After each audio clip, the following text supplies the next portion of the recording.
Olha só, então vamos falar sobre os desafios e superações. Na sua trajetória foi marcada por milagres e momentos difíceis, né? Momentos bem desafiadores. Como que essas experiências forjaram você? Como que foram essas experiências? Eu acredito que essas experiências serviram para ter uma outra Vanessa, para que essa Vanessa hoje estivesse aqui, foi necessário acontecer algumas coisas. No momento que acontece as coisas nas nossas vidas, nós ficamos às vezes bravos, revoltados e não conseguimos entender futuramente como será essa história. Né? Eu não sei, talvez alguém neste momento esteja passando por uma situação muito difícil e no momento que a pessoa recebe o diagnóstico, a pessoa fica revoltada, a pessoa fica chateada, porque eu também fiquei. Eu fiquei revoltada, eu fiquei brava. Eu pensei também, Silvana, que Deus tinha me abandonado, que Ele tinha me esquecido. Mas depois, com o tempo, a gente vai vendo que Deus, Ele permite, às vezes, acontecer certas situações para poder nos moldar e deixar a gente na presença dEle do jeitinho que Ele gostaria que nós fôssemos. Verdade. E qual foi essa diversidade da enfermidade, né? Você teve cirrose hepática ainda menina? É isso ou você estava um pouquinho mais velha? Olha, eu nasci com uma doença rara chamada frutosemia. É intolerância à frutose. Faz com que a pessoa não goste de nada com sabor doce. Então, nenhuma fruta, nem sorvete, nem bala, nem chocolate, nem pirulito, nada que você imaginar que seja doce. Então, meus pais eles me levaram em vários especialistas, desde quando eu era muito criança, e ninguém chegava a um diagnóstico, só falava, se ela não quer comer, ela não precisa comer. Só que minha mãe achava tudo muito estranho, porque todas as crianças gostavam de um docinho, de uma fruta, um danoninho, e ela colocava e eu jogava fora, não queria. E eu era muito magra. Muito. Tem umas fotos. Bem magrinha. Glória a Deus. Essa história foi mudada. Então, era bem magrinha mesmo. E minha mãe achava muito estranho. E na adolescência, eu comecei a passar muito mal na adolescência. Eu desmaiava. Tinha muita tontura na sala de aula. Eu não podia correr nas atividades, né, que tinham de educação física, fazer algum esporte, algum exercício físico. Eu já tinha tontura, desmaios. Então, era frequente isso. Então, a gente queria entender o porquê, o que estava acontecendo, mas não tínhamos nenhum diagnóstico. Teve um dia que nós estávamos assistindo, Globo Repórter na Globo, nós estávamos assistindo, passou, agora você vai conhecer a história de uma moça com 30 e poucos anos, que nunca comeu nada doce, ela sempre passa mal, e a família está aqui querendo saber o que é. Quando eu ouvi, meu coração acelerou, porque estavam falando da minha história sem eu estar lá no programa, porque até então eu nunca tinha ouvido falar de ninguém como eu. Então, nós ouvimos eles contando tudo e falaram o que era frutosemia. No dia seguinte, nós já começamos a pesquisar os especialistas. Então, procurei o especialista e falei para ele, né, que eu queria fazer o exame para saber se eu tinha e tal. Ele falou assim, olha, geralmente a pessoa passa muito mal, a pessoa desmaia. Eu falei, então, mas eu passo mal, eu desmaio, já estou cansada, gostaria de saber o que eu tenho na verdade. Então, nós fizemos os exames e ele falou depois, né, com o resultado em mãos, que eu tinha frutosemia. Quando você ouve falar que você tem algo, ainda mais sendo uma doença rara, porque até para conseguir o exame foi muito complicado, porque ninguém sabia o que era. Eu chegava em um laboratório e as pessoas, mas eu nunca ouvi falar desse exame, mas para que é? Até para conseguir um médico é difícil. Os valores também é um valor elevado, porque quase não tem pela rede pública. Então, tudo era um constrangimento para poder encontrar até um médico. Então, para mim, quando eu recebi a notícia do diagnóstico, eu fiquei com medo. O medo do depois. Porque eu já era assim. Vanessa não gostar de doce, não comer frutas... Já tinha se acostumado. Já tinha se acostumado. E fora também que eu não sentia nenhuma vontade. Então, isso para mim já era normal. Ok. Só que o que não era normal era o que viria depois. Esse é o medo. O que viria depois? Essa enfermidade, essa descoberta vai me levar para onde? Não é? Esse é o medo principal. Exatamente. Então, no início, a gente fica mesmo com medo, sem saber o que fazer e como vai ser depois. Então, nós começamos a fazer um tratamento. O tratamento, na época, era com vitamina C, algumas outras vitaminas e alimentação. Eu já não comia praticamente nada. E quando eu olhasse, ele me falou, você precisa olhar os rótulos.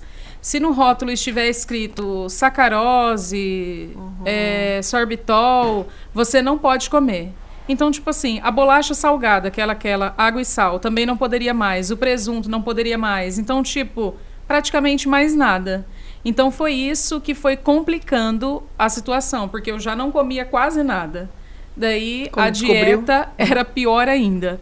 Então, naquela época, eu tinha 18, 19 anos. Foi muito difícil quando eu descobri. Só que essa doença, a frutosemia, desencadeou para uma outra doença pior, que é cirrose hepática. Cirrose geralmente acontece quando as pessoas bebem, só que tem também a cirrose não alcoólica. Então, desencadeou para essa doença. Então, daí que foi a parte pior, porque era muita restrição, muitos remédios, e estava numa situação bem grave que eu teria que fazer um transplante de fígado.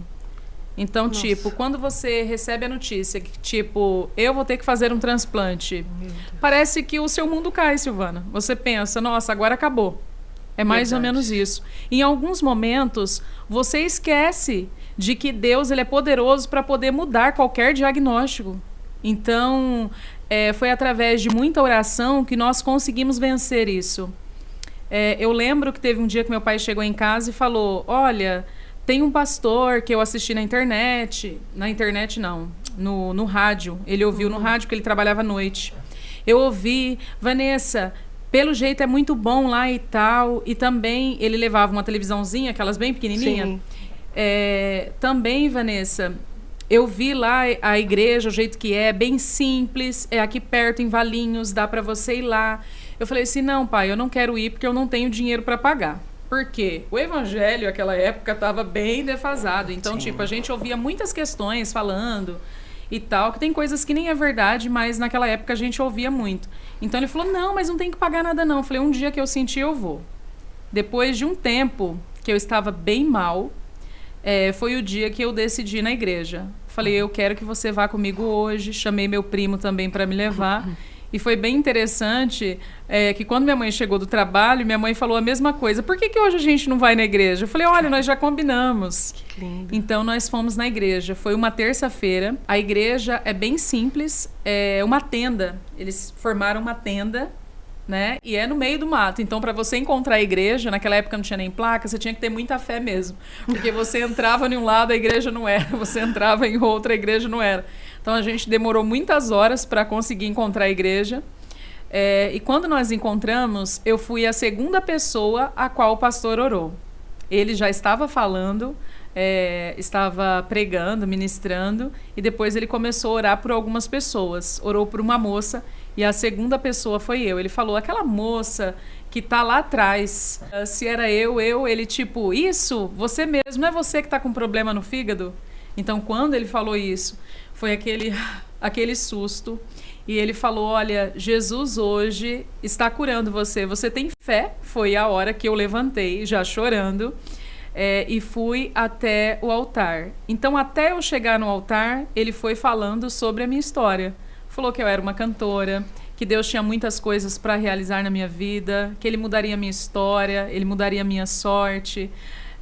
Foi muito lindo, e todas as vezes que eu lembro desse culto, tem vezes assim, por exemplo, se eu estou chateada ou triste com alguma coisa e que em alguns momentos eu penso, será que vai dar certo? Eu sempre lembro desse culto, que para mim foi o culto mais especial da minha vida. Então, era numa terça-feira, onde, tipo, não precisou ser num final de semana, numa festividade. Era numa terça-feira muito simples, num lugar simples, no meio do mato. E Jesus chegou e operou. Então, ele orou por mim. Nós fizemos os exames novamente. Foi constatado que que não havia mais a cirrose hepática, então eu não precisei do transplante de fígado. Meu Deus. Meu Deus. Sim, sim. Jesus é maravilhoso. Ele faz muitas coisas por amor aos seus filhos. Amém. E eu não poderia deixar de contar. Então, todos os lugares que eu tenho a oportunidade de falar sobre o que Jesus fez na minha vida, com certeza eu falo, porque eu tenho certeza que vai edificar a fé de você que está na sua casa, nos ouvindo.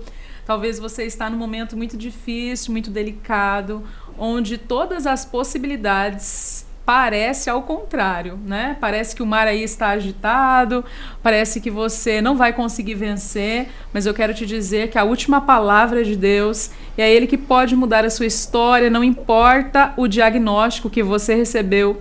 Naquele momento que eu recebi o diagnóstico de que eu teria que fazer um transplante de fígado, teria que ficar numa fila para fazer o transplante, foi muito difícil, mas Deus, Ele operou milagres.